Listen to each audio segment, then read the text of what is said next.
Good morning, good afternoon, and good evening, everybody. I'm currently here in Regina Maria Museum in Iasi. The building itself was built in 1808 by the Bucci family, and I'm exactly in the first room leading up into the light illumination for this town back in the 1800s. And this is what it all looks like, and some of these lamps were utilized to illuminate their houses back then. So the museum itself was just recently opened by the mayor's office in conjunction with the city council and the local historical restoration and preservation department for the city of Iasi, Romania. As y'all can see, these are fairly antique, old-fashioned lighting system in the town square and surrounding neighborhoods, where a gentleman would basically go up on this ladder and light up the candle on the post, the light post. So I'm gonna try to narrate while reading the English booklet that they provided to me. Since this whole museum is fairly new, we're just gonna give them a quick shout out for people to come out and visit. It's fairly fascinating. This whole museum is dedicated for Queen Mary of Romania. And this is what this whole town looked like back in the day when she was still alive. So all this is actually developed in the second half of the 15th and 18th century, 15th, 16th, and 17th century into the 18th century. And the name was already given to the city, well off before Romania was a complete country. So that just tells you that this part of Romania is extremely historical and well preserved. Okay, these are Orthodox religious artifacts that was preserved by the museum itself. So when you get in, make sure to ask for an English language booklet that will explain all these artifacts and historical icons in this museum from the front desk. And let me try to pair off some of these relics off of this booklet here, so I can narrate the material in English. And so the book down here were from Alexander Sobun, and it was created in 1408.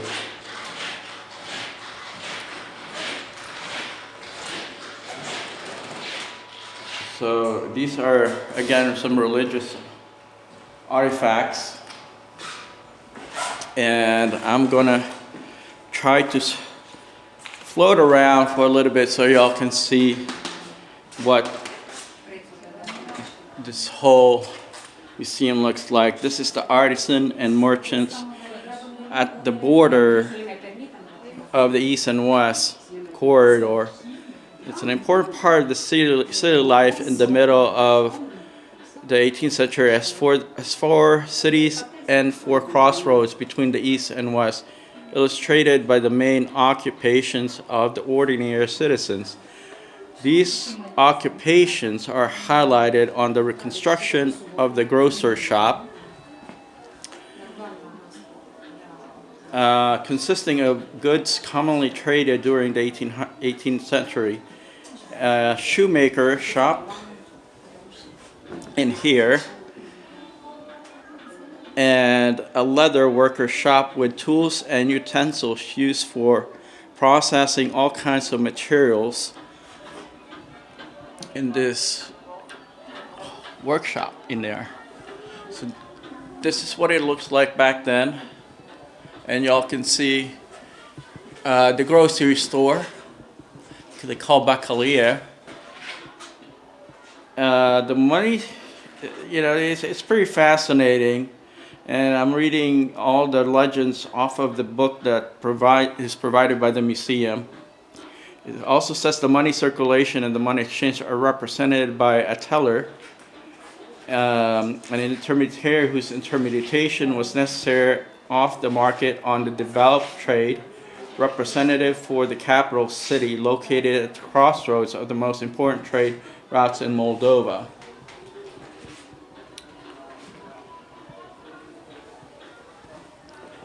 So the construction of the pavement made from hexagonal wooden blocks soaked and fixed with tar and laid on a foundation of sand, a system commonly used in Yash starting within 1843.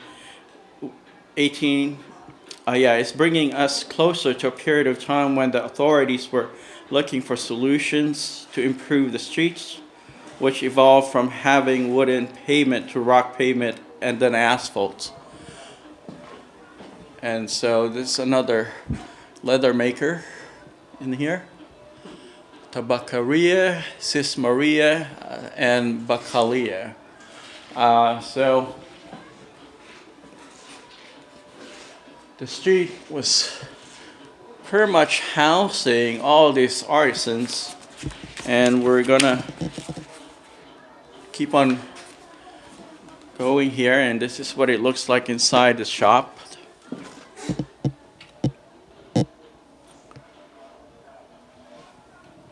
They have the scale in here, and the groceries over on this side. Pretty fascinating.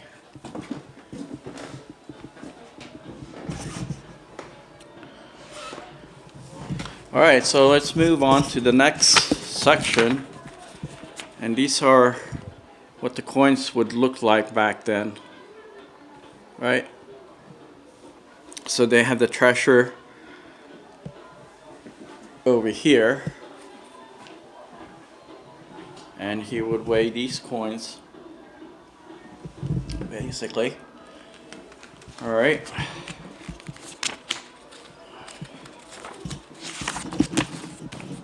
And we're gonna go on to the next room. And I'm just kind of shuffling through my manual here. Wow, this is pretty cool. So this room is actually where kings and royalty and the elites of Moldova would have their overall room look like.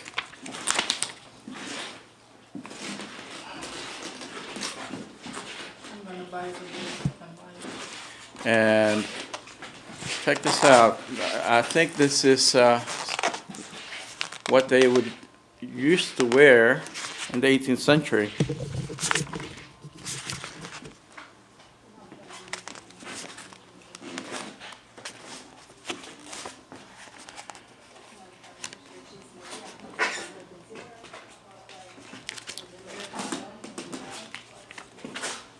right.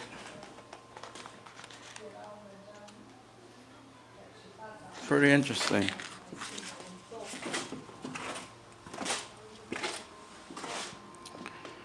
And in this room is what they call the multicultural hotspot.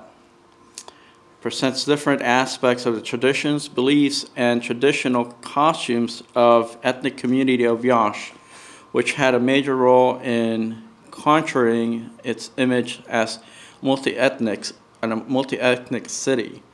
There is a good representation of Armenian Jews, Greeks, Lipovan Russians, and Gypsies in these communities, contributing to the development and evolution of the city. The legacy of those people is visible throughout the long-lasting religious establishments they built over time in the Moldovan community.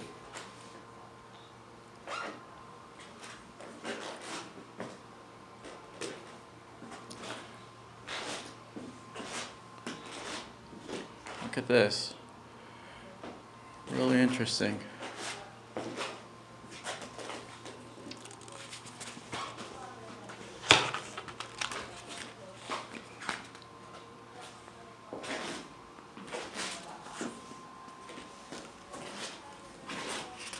So like I said, this museum has just been open. It was refurbished and now it's open to the public,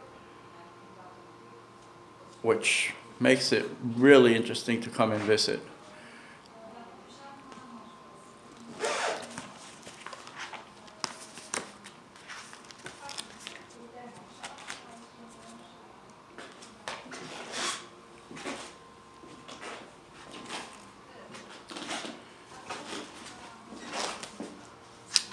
So these are all local handcrafted pots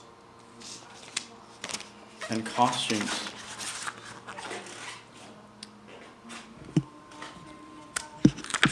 And we're off to the next room,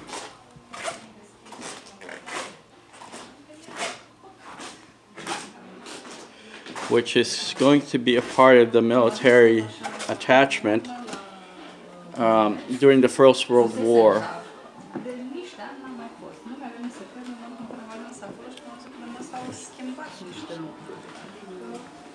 All right, let's go to the next room.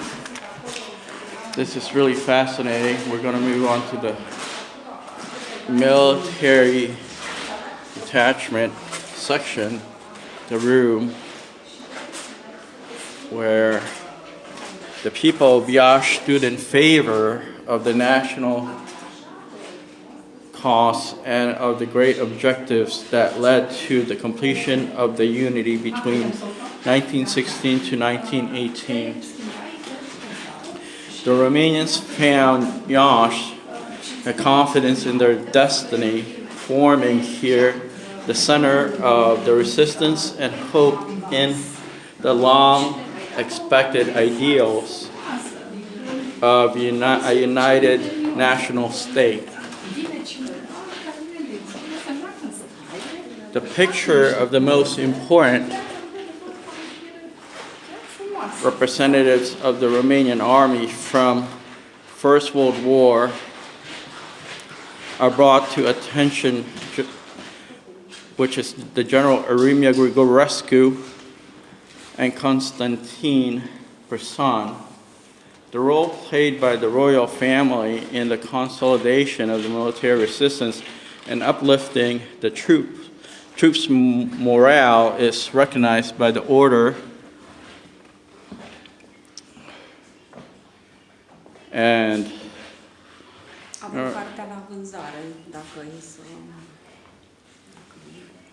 so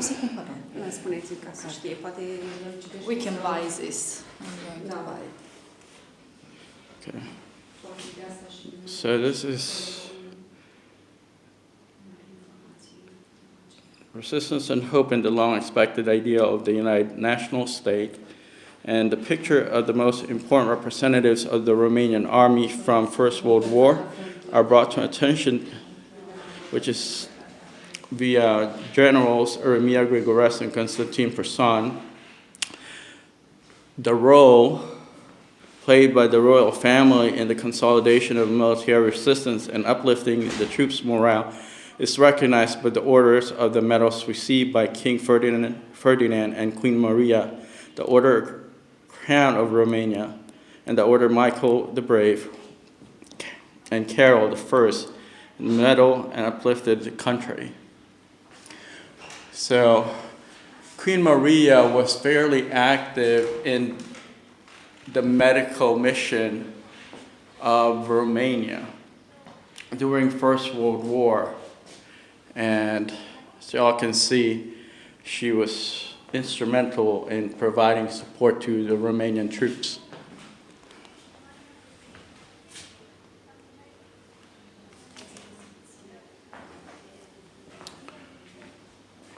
There she is.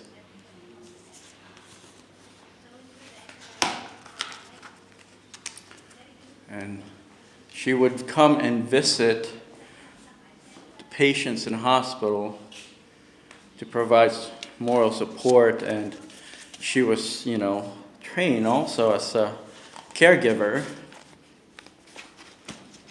when she was around. So this is hospital room in what a hospital room would look like in 1917.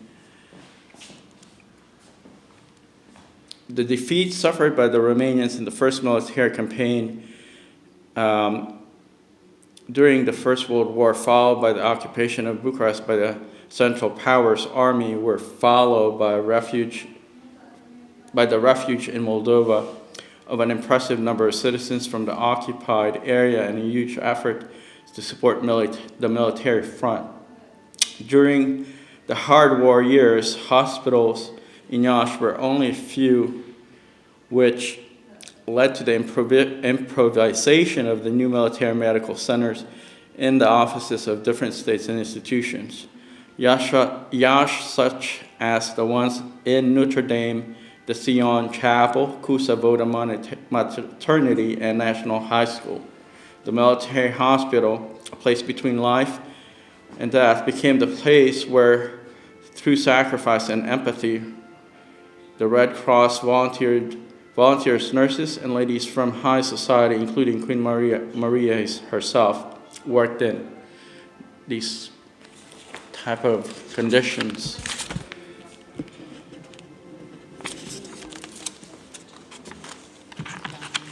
Okay, is there anything else on that side? Yeah, you have one more room there. So here we are. I think this is what it typically looks like inside military installations back then. So folks, I'm actually reading this book that is also sold here at the museum. So when you come and visit, that you can request for an English version of this tour. It's pretty fascinating. All the military uniforms are well preserved, and some of them are actually out here in display.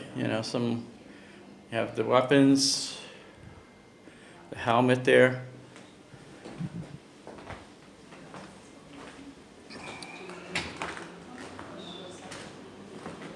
All right.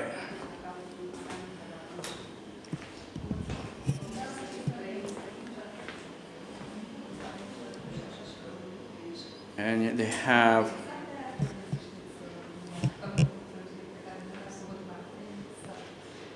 some paintings also that was made by local artisans in this museum. All right, folks. Well, it's been a pleasure talking to you. I hope you all would consider coming out here and visiting the Regina Museum in Iași, Romania. It's fairly new. All the paints and the refurbished architecture, It's well developed and made. So come out here and visit, enjoy yourself, because this museum wasn't around back in the days. It's fairly new, and everything that you can possibly think of were. So these are all donated paintings. So to the museum, and like I said, this whole place is fairly new. And it's a great introduction to Romanian history and how Romania was a player in World War I, on how things kind of evolved in this part of the world during World War I. So it's always good to learn about history, so hopefully no one would want to repeat it. And they have a hall here also for performances and events.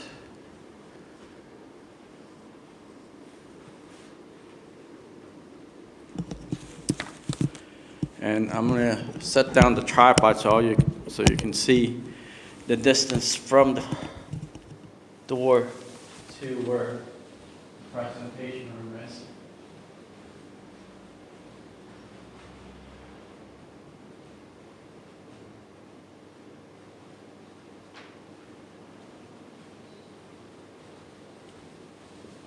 Okay, so the royal red paint is right here, basically emphasizing the grandeur and, the elite system that was created.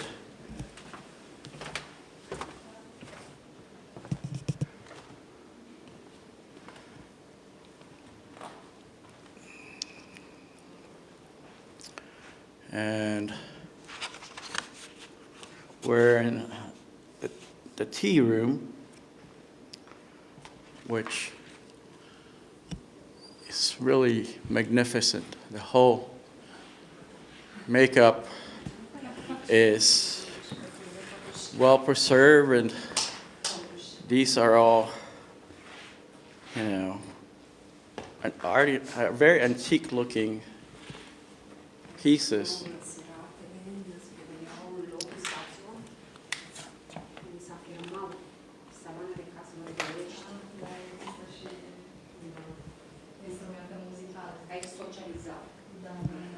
So this is where they would normally entertain their guests, and I guess a socializing room where they have the tea and everything else.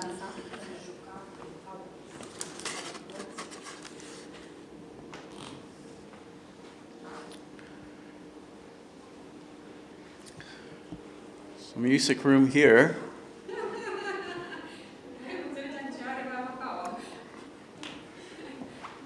Perfect.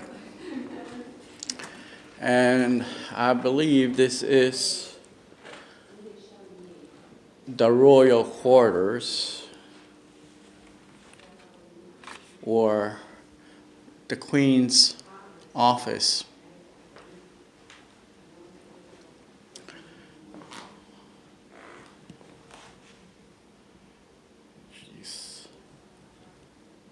That's where her butler would stand.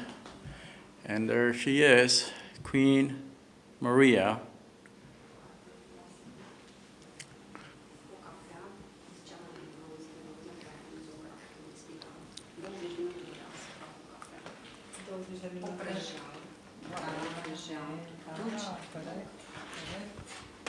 Pretty nice. And like I was saying, most of these pieces were well preserved. They weren't touched or haven't been seen by the world for a long time. So I would definitely highly recommend you guys to come out to Iasi, Romania at the Queen Maria Museum that was just pretty much opened not very long ago, maybe 1 or 2 years ago, fairly new. So here we are. All right, folks.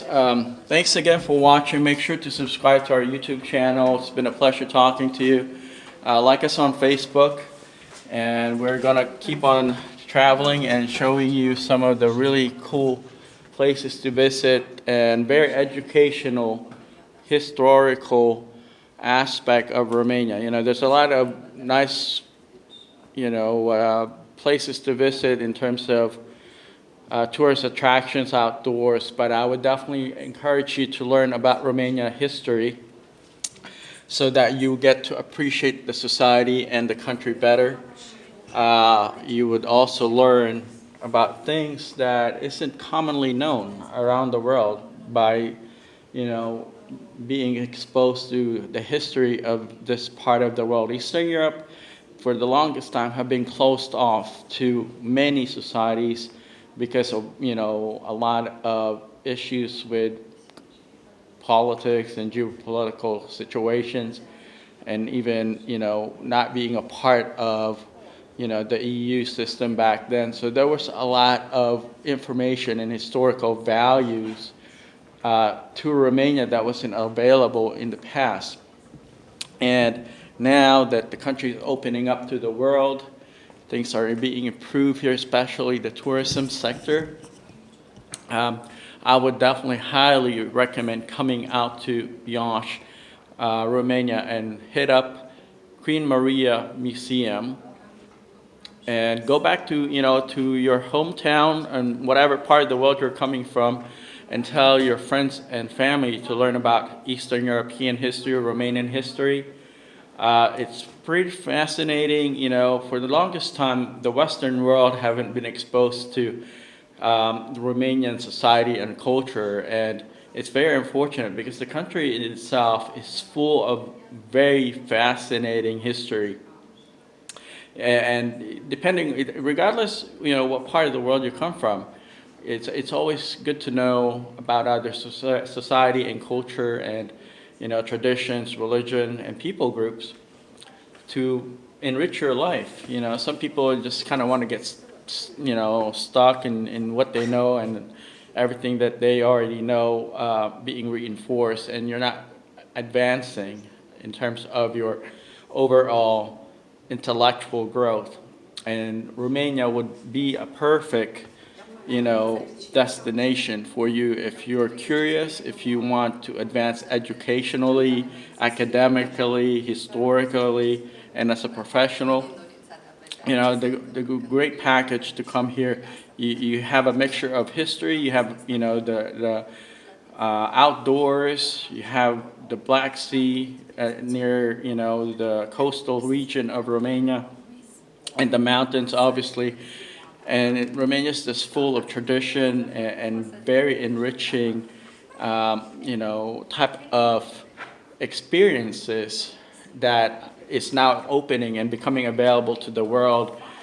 On top of that, cost to come here is significantly less compared to if you were to go to a Western country that is, almost frequented by too much tourism, and you don't get to really explore as much.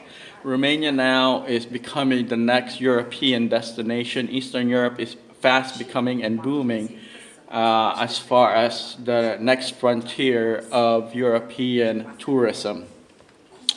So with that said, folks, thank you so much for joining us. My name again is Al Mina with the Face Economics TV YouTube channel. I'm off to the Pacific Rim in the next few weeks, but I hope you guys would consider coming to Iași, Romania, and visit,